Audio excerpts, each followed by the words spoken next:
मैया खरीदे मेरो ब्याह की रनिया बन ढिलाए रखी। अच्छा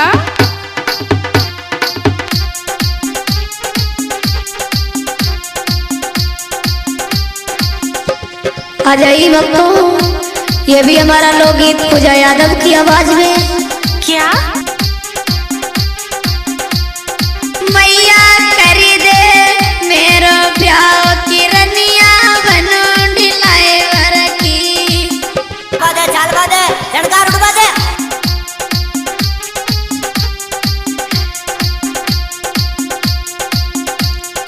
द्वारी उमरियो लड़कैया।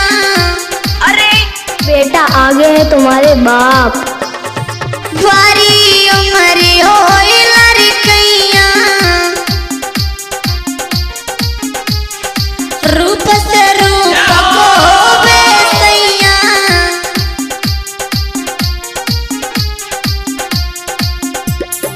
धोतियो गाड़ी चलावे मस्त की रनिया बन ढिलाए रखी।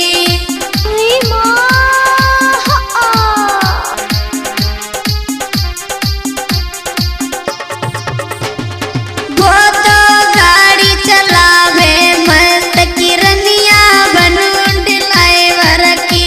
हाय दैया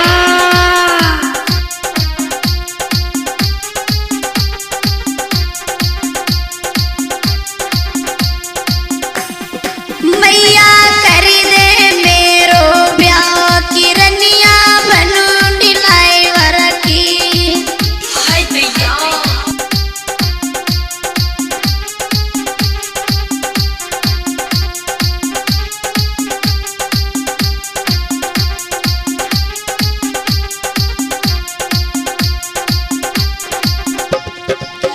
और बोली है वो लड़की अपनी मैया से, सुन ले मैया। हाय दैया मैंने तुम्हें लासे की बालो।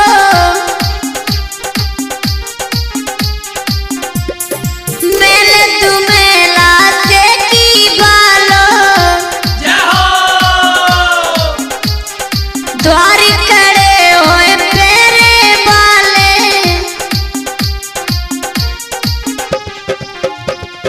द्वार खड़े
और ये